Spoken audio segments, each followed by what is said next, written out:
Yeah. So we dealt with the first two um, Yeah. challenges that Job has to conventional wisdom. Then it transitions to the dialogues. This is what I wanted to do. I still don't know what to do with Job chapter 3, like, How so? because he's just, well, I'm not sure exactly what, like, this is the thing with Job and like wisdom literature in general is like there's a reason something's being said. Like, there's something that's being communicated that's trying to get the reader to reflect on something. But I'm not sure in Job chapter 3 what it is, or if it's just serving like a narrative purpose, if that makes Yeah, I'm sense. gonna read the verses real quick. Because he's basically just like despairing of his life. Just, well, not maybe not despairing for his life. That's a bad way to put it, because despairing for his life means like would mean he doesn't believe he's going to live, which is actually the opposite sort of of what his point is, which is I wish I was dead. Like I wish I'd never existed, and I'm just not sure what to do with that. Like, is that just setting up Eliphaz's response, and that's all there is? But at the same time, I feel like there's something in here that Job is trying to make a point, and I'm not sure what. I'm just And looking so it that's up. why in the notes, Oh, like my first thought was, um, where was it? Yeah, in our notes, my first thought was this, like what I wrote down, which is like, is it a challenge to sort of this notion, like that it's like somehow improper to lament, or it's somehow unrighteous to, like, I don't want to say despair because it's not the term I want to use, but I guess maybe depressed is maybe a more fitting word. Like, is that maybe something that Job is challenging there by saying that, or that the book is trying to bring out? Because here's a righteous man who's like lost everything and he's just like totally broken, and like saying that I wish I'd never been born. Like, why can't I just die? Um, like, is there a point in actually saying that? And that's my question, which is with Job chapter 3, because that's all Job chapter 3 I'm reading. is Job's Yeah, I'm lament. reading it real fast to catch up. Yeah, man, goodness gracious, he is not having a good day because it did not shut the doors of my mother's room nor hide trouble from my eyes. Dear, good gravy. I know. Oh, that's really dark. It's really, it gets really dark really fast. And it's tough too Uh because oh. in there's no input from the narrator either. Like in Job chapter 2, well, at the end of chapter 1 it says through all this Job did not sin nor did he blame God. And then in chapter 2, it says something similar. Where is it? Like in all this Job did not sin. um Hmm. I don't know where it is in chapter 2, but it's somewhere in there. But like, but then nothing said after Job speaks in chapter 3, and so we're kind of just left wondering, like, is, and maybe that's the point, and that's the frustrating thing about wisdom literature. And I did want to make a point of saying this, is that it doesn't outright just tell you what the meaning is. Like, you have to search for it, and that's part of the value of wisdom literature. It's like we're not just going to hand the lesson of the story to you; like you have to figure it out. What give me one second, Job. What happened in two immediately preceding the passage? Because I always try to read it as if there's no chapter breakdown. So sometimes it helps me just to keep reading the replies and just because like if the point is a conversation, especially for a conversation, like remember like the chat we talk about this a lot. The chapter and the title are arbitrary, even though they're like habitually there for us to use. Mhm. So like maybe it'll help us understand what he's getting at by hearing how the dialogue goes. But maybe that's the whole point of the narrative purpose. That's the start of the dialogue, and like it's his first response to this trauma is like I you know how they say it's better to love than lost than never to love it at all. He's more like, no, actually, it's better to be dead. Mhm. Like, hot take. It's better to not have done any of it than to loved and lost. Like I don't know. That's what I'm reading, but we can go through two, and I'll read through four real quick. We can get an idea maybe of the context of the conversation, and maybe that'll help us kind of like piece together what's going on exactly. Because I feel like understanding the flow of it is the piece that we're missing. Does that make sense? Yes. Or am I? Because you're right. And you Wisdom. just saying that made me Mm-hmm. wonder. It just made me wonder, like, if that's another thing where Job parallels Ecclesiastes, because it's essentially Ecclesiastes. But Yeah. like in one of the points that the author there makes is, I like how you put it, like, well, better to have loved and lost, or to than to have never loved at all. It's like, well, better to have lived and lost. And Job's like, no, it's just better to have not lived, He's like, because living sucks. but actually, life is pain. Yeah, So and kick rocks. that's what the author of Ecclesiastes essentially says. Like, living sucks. Like, although he does it in light of, like, ultimate purpose of, like, Yeah. well, what do you get out of life, and that's supposedly what makes it worthwhile. And then the author's like, well, you can't really predict that, so don't use that as your measurement. But it doesn't matter. But yeah, anyways, the context. So yeah, right before this is his wife tells him to curse God and die. Job says no, and Instead, I just wish I then was his dead. friends come. Yes, basically.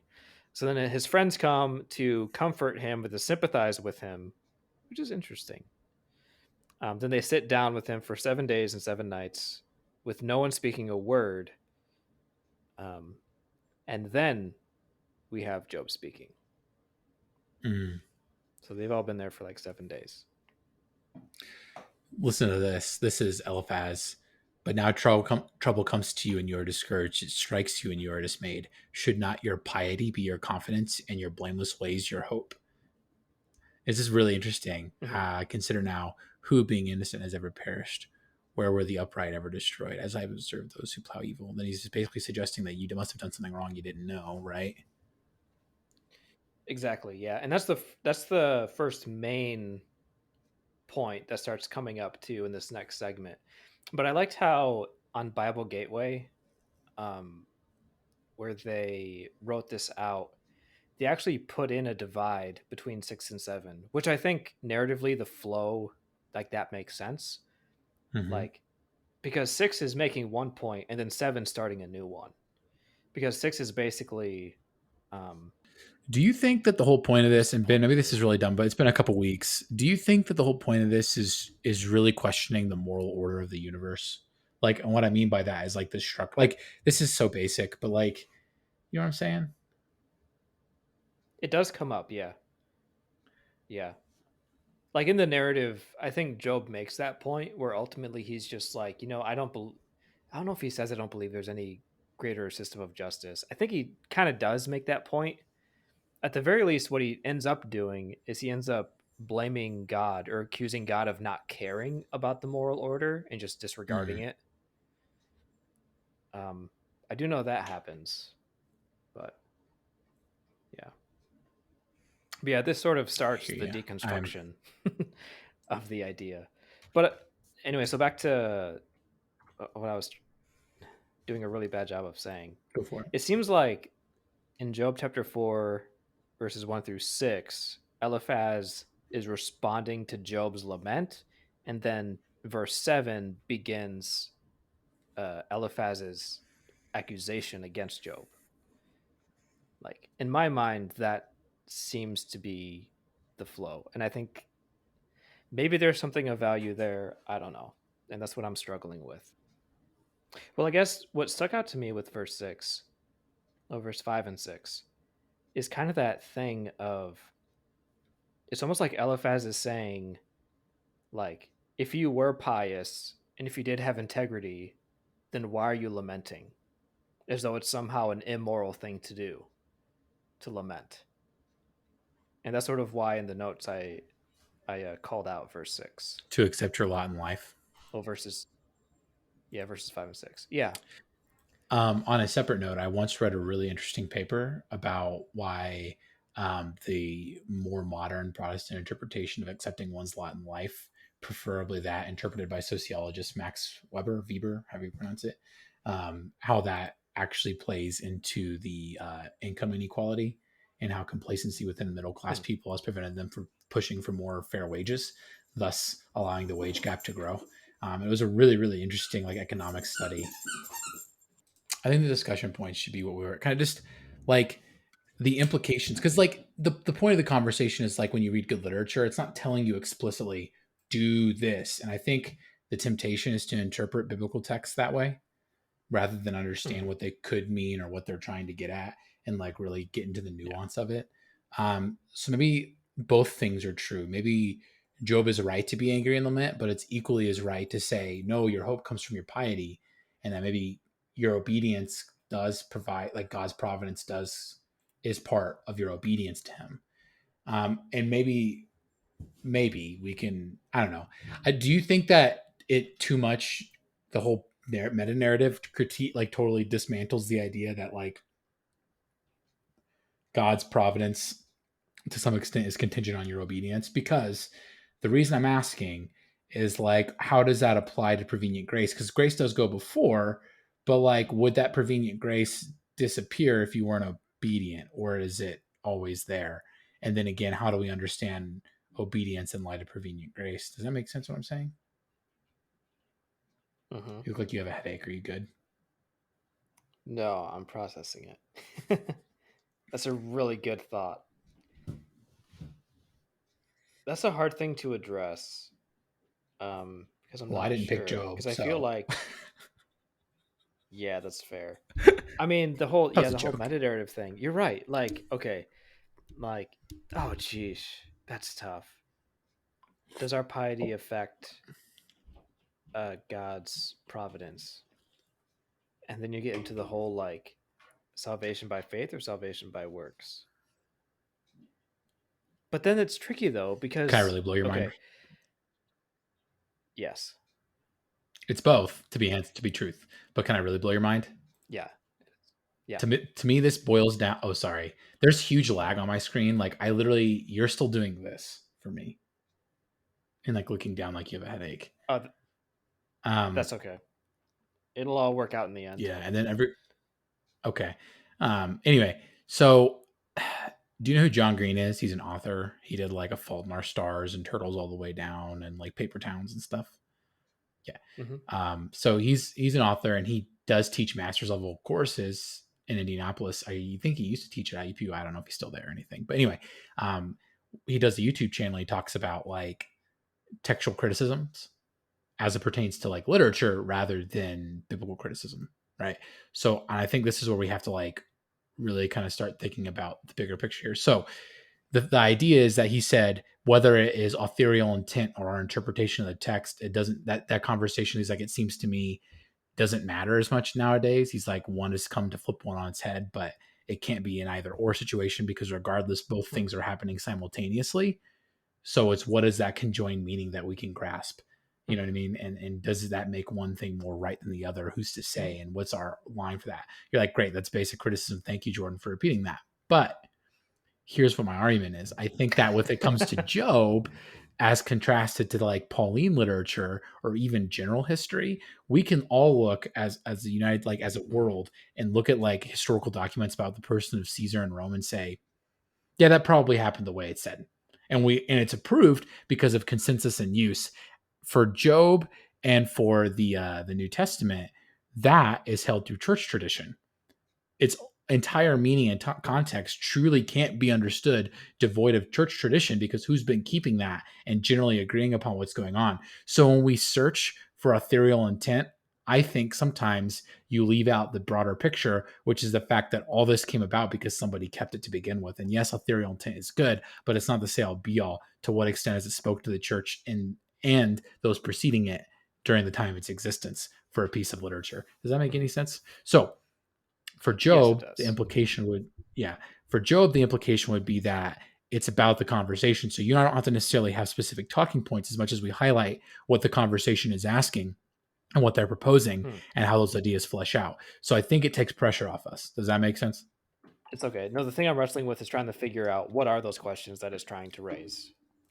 So that's the struggle for me. But um, but I appreciated what you said. This is what I'm. If anything, it might be interesting to bring up. I think I went on a tangent accidentally with the sola fide or whatever, um, by faith alone or by works justification. But okay, so No, it's a Job's relevant friend question. is essentially saying Eliphaz, in response to Job's lamenting, is saying you should take comfort in your piety and in your righteousness because that affects God's providence. And he's saying it as though that's the conventional wisdom, and it's just sort of taking it at that, where it almost seems like Eliphaz is understanding Job's lament as possibly affecting how God will work in his life. If Job is lamenting, then that is going to bring negative consequences to him. And I wonder If if I that's read it something correctly, interesting. yes. As Okay. if the last 3 things that happened to you didn't matter. Sorry. Yeah. No, it's fine. But if that's the Eliphaz doesn't know case, how I to read think the that room. that's a really interesting conversation to have, especially in light of our sort of modern postmodern church movement, which is very much based on like positive feeling and like a very strong emphasis on that, to a point where like we tend to disregard like negative feelings like in very unhealthy ways. And I think one of the ways Job can speak into that is by maybe challenging that idea and saying, is that wrong? Or is Job's action here actually understandable? And I don't want to say excusable, but I almost want to say, and is it right to some Is it degree? Like, is it reasonable maybe even? not right? Is it appropriate? Yeah, appropriate or reasonable. But the tough thing with that is it's not as though Job's friends, and I actually made a note of this on the Google Doc. It's way at the bottom. I wrote a couple paragraphs just to summarize some of my thoughts. It's interesting because Job's friends are not always right, and they're also not always wrong, and neither is Job. That's the Like point. some of the things they say is like this is actually a really good point that they're making, that they're reflecting on. And so it's hard to know, especially in this case, like is Eliphaz's comment of basically saying, Job, your lament is a bad idea, like don't do this, like something like that. Is it like, should we just dismiss that, or is there actually some value there too? So it's like where, yeah, if that makes sense. Like it's a very complex thing, and No. that's why I sort of bolded and underlined what I did there, which is sort of the conclusion I was getting at. Which that's No, the I point. agree. No, that's the crock. So what if we did a cold open, right? What if we did a cold open by talking about being uncomfortable today? Because we're going to make you work for Okay. it a little bit. But that's a weird phrase. We're going to make you do a little bit of work today if you want to actually do well with Job. And we're going to talk about the questions it asks, but neither one of us are going to present an answer, right? We're simply just going to ask the questions, do some dialogue back and forth. And if we come to our own conclusions, that's fine. But please don't take it as gospel because it absolutely is not. You know what I mean? But we could do that cold open, or I could do the cold open if you want, just to kind of let us go like right in, like, hey. And so that way we can kind of get them to the point. So like I'm going to equate it to reading literature like John Steinbeck, or even reading literature like Fyodor Dostoevsky. Why would I do that? Is simply because when you read those books, a lot of the crux of the story is what happens in dialogue, characters talking to each other, specifically the brothers Karamazov. Like the story is really boring. It's literally like dudes walking around Russia from a hometown of a total of like 3 square miles. You know what I mean? Nothing happens. They just Mm-hmm. literally talk and argue and debate each other about the merits of church. But the most interesting thing about the book is like the dialogue and how the brothers like represent different perspectives, and you hear them think, and it makes you think about those issues of like, what is justice, what is God's justice, and that's the whole point of Job. So people don't like reading high end literature because it makes them work, and it's really really nice when pastors and when churches pre-package simple, like, here's how it is for you. That's why we love sermons. It's really the truth of why we love sermons rather than Mm-hmm. reading Bibles on our own. And that's why people for some devotionals don't read the Bible, they just listen to sermons. Not because I'm trying to be mean to them, but I'm just trying to be honest. Like, if you really want to know, like, do the work. You know what I mean? Like, learn and do it. Mm-hmm. And trust that the Holy Spirit's going to be guiding you in that process. Not to say that the Holy Spirit's not in that sermon, but there's a difference between earning it and being spoon fed. But I think if we did something like that today, like, it can be kind of a fun little cold open. It'll set the tone for the rest of our pod. So you're right, we jump right into 3 with the lament.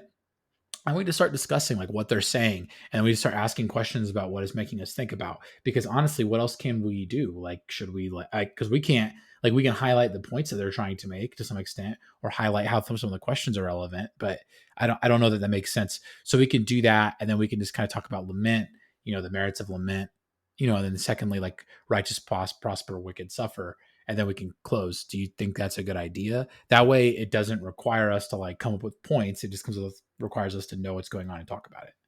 Yeah. If you're comfortable with it, I think that Are you works. comfortable with it? Because I'm comfortable with whatever, dude. Yeah, I'm comfortable with it. At some point, and I think I'll do this as part of the opening. Whoever does it, and we'll have to figure that out. I might actually say this part. Do you think that's okay? Like, I mean, but you reading it, do you think that this sounds clear, or is it just like, yeah, we'll just keep that in the notes for us? What if I did something like this? I opened with a cold open and I was just like, hello, thanks for coming to our show tonight. And then, like, something fun after you do your intro, like your simple intro. So like, we'll give it a little, like, a minute or two gap after you do your intro, and I'll be like, hello, thank you for coming to our show tonight. Uh, you know, Today we're gonna do something we've probably not ever done before.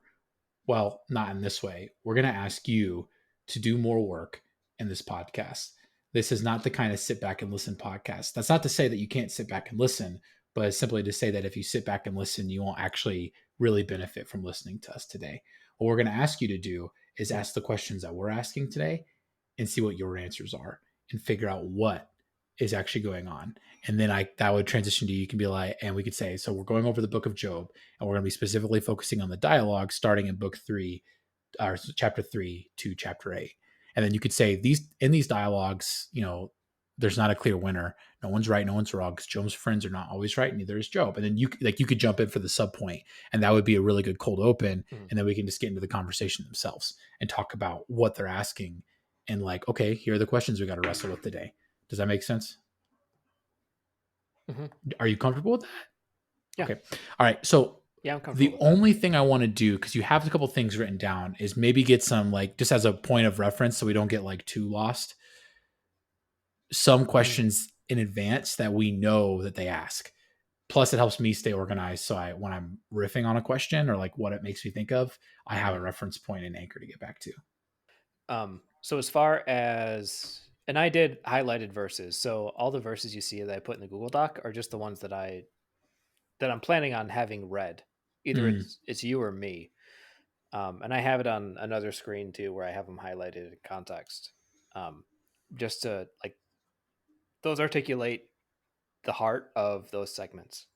yeah. So for Job's lament, it's those ones, but then you also have um, it's actually here. I need to make that break more clear.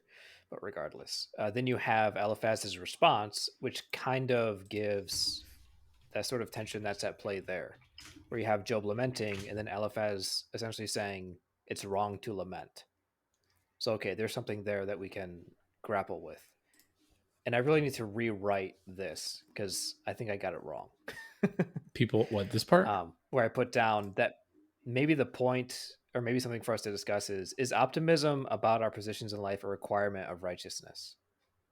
I.e., do we need to have a things will get better mentality? Like, is that a requirement?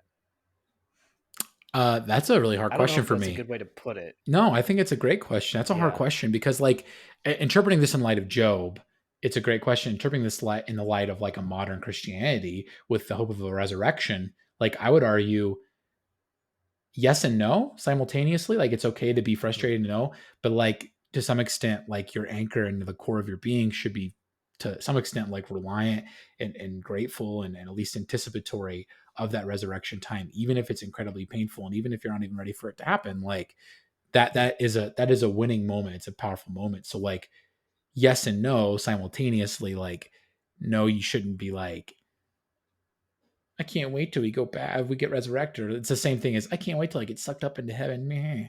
Like, that's dumb. But like, at the same time, Mhm. like, being, I don't know. It's like, what's the word I'm looking for? It's like when you're married, when you first are together, like, you have those like gaga eyes and you guys are like lovey dovey. It's like that natural first year and a Mhm. half or 2 years because your body and your brain are react. You know what I'm talking about? You've ever heard that brain science or whatever? Yeah. And then after Yeah. that, like it changes and like now you go from like, oh, they're not perfect to like, oh, they got some flaws, but you know what? I actually appreciate them in spite of that. And then that kind of grows and develops. And that's the real crux and foundation of like a meaningful relationship. I would say it's the same thing for the resurrection. Like if you can't get Mhm. past the whole like, oh, I can't wait, you get this deep appreciation for how it affects you and like how that hope fundamentally changes you and like how you can feel hopeless, but you can also rest in the fact that you're not hopeless. So you may not be able to change how you feel at the moment, but you can rest Mhm. and at least have some like purpose and anchor tethering you to reality that like but ultimately though th- something will get better even if it's not in my lifetime. Like it Yeah. will be better again. Mhm. Does that make sense? Yeah, and I wonder if this is why in my pastoral ministry class, one of the things we talked about was how happiness and pursuing happiness is actually, I think we actually defined it as a sin. Because in order to be happy, like to be in that state of like, well, everything's fine and everything's dandy, is actually incredibly ignorant of reality. And then it does not allow us to actually uh, address any of the problems that we see in life. And I think that might be something that's connected to this idea of um sorry, give me a second here. How do Sure. I word It's a this? lot. These are big questions and like Of we're riffing, so you're good. yeah. Of certainly acknowledging, yes, at the end everything will be made right. Um if someone is wronged or if someone has done wrong, they don't get away with it in the end. But there still needs to be an acknowledgement of the pain that exists now and the fact that some things may not be made right in this life, and that is something worth lamenting. And the suffering that exists is something worth lamenting. Otherwise, it'd be like going to people who are suffering and saying, "Well, don't worry, everything's going to get better, so stop feeling sorry for yourself." And it's a position of ignorance ultimately to try and pretend as though those feelings that we would associate as like negative feelings, which that's a good term for them, but it's not like negative feelings are bad. And I think that that association has been made even among Christian circles where we feel like, I mean, you know, a la Norman Vincent Peale's theology, which is any negative feeling is unchristian, so you can't have any of those. Obviously, that's a very extreme view, but we still sort of carry these views. Where it's like even in Sunday morning services, everyone wants to walk away feeling good about something. Like they want to feel positive, they want to feel hopeful, and that's part of the reason why I love Good Friday services because that's a good opportunity for us to intentionally have a service where we make sure people don't feel that way because it's like there is something broken in our world, and to pretend that everything is okay is actually wrong, and it is a good thing to feel that reality and like to really sit in it and experience it, which is what Job does, and his friend chastises him for incorrectly, I might add, but still chastises him for it, which I think is a decent reflection of our attitude towards it today. There, I think I just articulated the point I was trying to get to. Do you think that's fair? Yeah, I think that's fair. Was it too wordy? I need to make it less wordy. Oh, we can nail it down. I liked where you're going. But I think when you get to the moment, we'll be there. So let's do this. Let's start organizing our thoughts then, so we have some tethering points. So we're now in Okay. section 3. Do you want to just read that first section, or I can read that first section? The whole section or just those The verses? ones, yeah, the ones that you mentioned, like why did I not perish at birth and die as I came from the womb? Or why was I not hidden away from the ground like a stillborn child? Good God, I really don't want to read that, but I'll read it. Well, that's the dark part. Like he gets dark. No, I know. I just like it's just hard to read, man. It's just a hard Yeah. place to read. Um, Okay. So, yeah. So we'll start the first section talking about this is Job's lament after everything's gone wrong and friends, blah, blah, blah context. And then we're going to highlight some verses here that articulate Job's lament. And then we read it. And then we read those two verses of Eliphaz's response. And then we can deal with the questions that it raises. Like that? I moved the point down to after we talk so we can just flow better. In which case, this should all move too, but whatever. All right, then we'll riff about that, talk about that. Then we'll get to, all right, this is, yeah. Then the next major section is this. Okay, so this is Consider now. Eliphaz again. Yeah, consider now, blah, blah, blah. And then Job's response to that. And then you have Bildad's response to Job. And then that brings in the last thing that we'll talk about today, which is a very major uh, conversation on morality, which is that people suffer because they're wicked. Alternatively, people prosper because they're righteous. And then I put in a modern application. I'm curious to get your thoughts on this. People succeed because they're correct. What do you mean? Well, it's kind of like one of those things. I've noticed this, and I don't know if this is just me being cynical. It definitely could be. I just find it how if someone's successful, however we want to define that term, then that means whatever they're doing is right. I see this a lot in young adult stuff because that's what I'm studying. Like people are like, "Oh, well, this church has a lot of young adults and they're seeing a lot of activity, blah blah blah.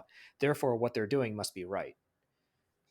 And I understand logic. I understand the logic behind it. I'm not going to disagree with the logic behind it, but is that a fallacy that we should reflect on? Or maybe another way to say it is to make it more to do with morality, which is really what this is talking about. Um, I don't know how I want to say this.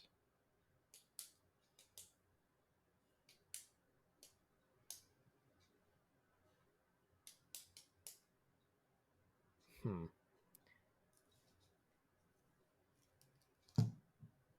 Yeah, I don't know. Maybe there's not anything else there. But I did like that sub point I mentioned earlier this week when I talked to you. I didn't write it down here. I need to do that. You can answer that if you need to. Sorry. What were we talking about earlier? How did I put it? I don't remember. That if someone, like if you get in a disagreement with someone or if someone hurts you, that there must have been something you did. Yeah, the That's victim also blaming like culture. sort of a smaller point that's made here. Yeah. And it's true. Like it's a real thing because we're cathartic. And so whenever a situation becomes very uncomfortable for us, we want to rectify it, even to the extent of like putting ourselves in the position of the person who caused the problem or whatever. And like sort of the battered wife syndrome, Yeah, which I I mean, kind of like, hate that term, no, but it's true. yeah. Like we tend to do that. Well, I mean, think about even the whole Me Too movement. People were like, "Oh, I don't want to be canceled," but it's like we doubted these women for years, and like, what's the alternative? That like these really successful people that we read their books and like follow their advice because we want to make money like them, like, are actually horrible human beings. You know what I mean? Like Yeah. that there's some frustrated things there, or like in the sense of like Bill Cosby or Harvey Weinstein, right? Like, oh, I liked the Cosby Show. I really enjoyed that show. It helped me, like, I was a kid and I grew up watching it, and it was nice to have that family and watch him parent. But he also, like, two things can be true. He can be a bad person who said something good, you know what I mean? And then like for Harvey Weinstein, it's a little less justifiable. He just made really good movies with Tarantino, so you know, actually made a bunch of other good Yeah. movies too with Disney too. Yeah. I don't know. But do you see what I'm saying though? Like a lot of people when that first happened in 2016 were like, well, what were they doing? Or even like Christian colleges, like wearing yoga pants will like tempt men into lust, which on the face of it sounds okay. But to some extent is saying that you are responsible for their sin and problem, which I think is a really dangerous place to go. But that's exactly what's going on here. When someone attacks you, that's their problem. They're like doing something bad. And like if you are attacked in the street, like jumped by a gang, you know, think about the way like you hear people talk about it, like, well, you were just walking in the wrong neighborhood. Like, well, no, you should be able to walk wherever you want. What does it matter? It's arbitrary. Like, yeah, it may not this be the safest Yeah. place, but like, what if there is a store there that has something that you desperately wanted that you've been saving up for, and you're like, dang, it's the last one in town. I gotta go. I don't have a choice. You know what I mean? But Mhm. like, you're not Yeah. responsible, and like, you shouldn't have to be afraid to go in certain neighborhoods. Like, that's ridiculous. I mean, I Mhm. recognize it's a thing, but like, you know what I'm saying though? Like the point is like, because we've gotten to the point of we'll just accept it as it is, you know what I mean? And say it's your fault and then move on with it. We never actually take a moment to question, are these okay things? Which is maybe the whole point of Job. You know what I mean? Like, wow, Mhm. that's really meta. Pro.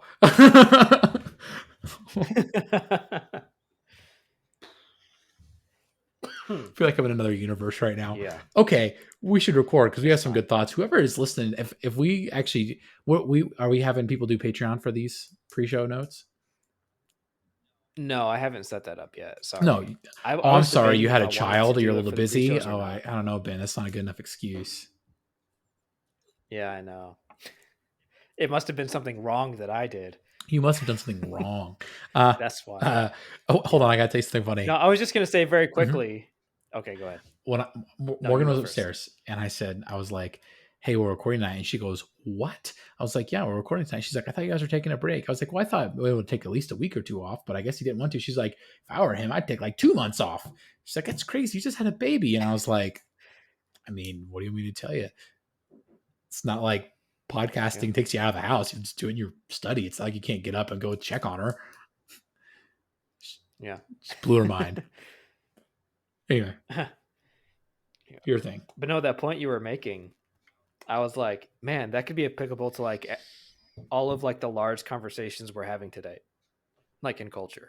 But it is I though. feel. That's the point. Like that's the whole Yeah. point. Like I'm not saying you have to pick one side or the other, but I'm saying that when you get bogged down and like accepting is something is as it is, right? That's equally as fallacious as Mhm. saying we should change it for the sake of changing it. Like two things can be true. Yeah. And like that's the point of the Mhm. dialogue is it's not going to be clear cut. You got to have that conversation out in its fullness. So like I'm not saying that every person that's ever said you this person rate me is saying an absolute fact. I'm just saying that like it's a pretty big accusation, so people don't throw it around like, playfully, you know what I mean? So like maybe we should take them seriously. Or as it pertains to the neighborhood idea, like I think it's ridiculous that you blamed a person that gets jumped and be like, you were just in the wrong neighborhood. Like, dude, like why is it a bad like why are we okay with first of all why are we even okay to the fact that jumping happens in alleged bad neighborhoods? Whence did bad neighborhood become bad neighborhood, and why is it a bad neighborhood? What Yeah. makes it a bad neighbor? Like these are the questions that you have to ask, and they're real questions, right? Mhm. Sorry, does that make Yeah. sense? Are we making the same point? Yeah. Yeah, it does. Can I also say something else meta that maybe Job does? Sure. Is like this trend of we need to have a conversation about this. Like we need to have a conversation. So that's gonna do anything. And the funny thing is Job has 38 chapters of conversation and the conversations don't do anything. Like at the end of the book, the conversations don't affect anything. Stuff happens because God just does it. I'm not saying the conversations are pointless. I'm just saying I wonder if there's something there to challenge our understanding of maybe there's something else, or maybe there is value in conversation, but it's a value that's different than what we tend to look for. But that'll be a conversation for later. Speaking of conversation, I just thought I'd throw that out there if we're talking about I'm getting gonna meta with it. That's too mind-blowing. We're gonna kick that can down the road, and we're gonna deal with it next week because I don't think I can process that information right now. Yeah, me neither. All right, so do we need to figure out who's gonna read what, or if we want uh to do that, or do we just want to go with the flow? how about this? Like I'll read the first one and then we just alternate. So I'll read Job's "Why did I not perish at birth and die as I came from the room?" or Okay. "Why was I not such such?" And you can do Eliphaz, and then I'll do the next Job or the next Eliphaz, excuse me, and then you can do Job's response. Or we can play characters if we have our own voices. It might help. I can't do that. You don't have to give it. You don't have I'm not to. even gonna No, try. you don't have to make a voice. Like they'll associate your voice with Job's Oh, talking. This person's talking on behalf of Job. We don't have to go gotcha. that. That's way too much. But like I'm always Job and you're always Eliphaz or something like that. I know that we have Bildad, so I guess I I don't know. I hear you. Okay, cool. So, all right. So I'll do the opening, and then you'll do your opening, and then I'll just say what I wrote here. Um, yeah, and then we'll go into Job's lament and just start there. Yep. All right, cool. Anything else we want to touch on, or do we want to jump into it? So do we decide who's Job and who's Eliphaz? Oh no, we You're didn't. Job. I'm Do you have Eliph. a You'll preference? read the first one, then I'll make you do it since you can be Job. Unless you want me to be Job because I have a J name. You be I'm Job. Job. You can be Eliphaz, and I guess you can be Bildad too. That's okay. Yeah, Because your reading voice is better than mine. If I'll be honest, is it I though? don't like my reading I voice. think your reading voice is just I fine. like it. That's super nice, man. Ah, fine. That's Yeah, no problem. feel touched. I mean, All I'll right, do cool. voices So if you you'll want be me to do Job. voices. Like I'll do it. I'm not happy about it, but I'll do it. Yeah, we'll just go with it. All right. So you'll be Job. I'll be Eliphaz. When we get to the second section, I guess I'll be Bildad also, unless you want to do both Well, you are a Job dad and now. Bildad, but they're right next to each other. That's true. I'll be Bildad. All right. Answers that question. Cool. Anything else we want to go No, over? so just to prep, make sure we're good. You do the welcome back to the EMD Campus Ministry podcast, such and such, such. Just end it instead of kicking it to me. Just end it, and I'm gonna give it a 2 second like silent to give it kind of a dramatic opening because I feel like that's thematically kind of funny, not funny but fitting. And then I'll just be like, "Hello, welcome to our show tonight." Actually, What? you know what? I want to change this a little bit. I already have pre-recorded intros that I've used before, so we can just start with your cold open Oh, if sweet. that's more comfortable for you. Oh, I feel yeah, like that's more appropriate because then I can like do a fade in and then you'll be the first thing. that's actually really good because the whole idea of a cold open is like basically it's like if you watch Saturday Night Live, it just comes on and it's like right Mhm. there. You know what I mean? All right. Yeah. Mhm. So you tell us when and do the clapping thing.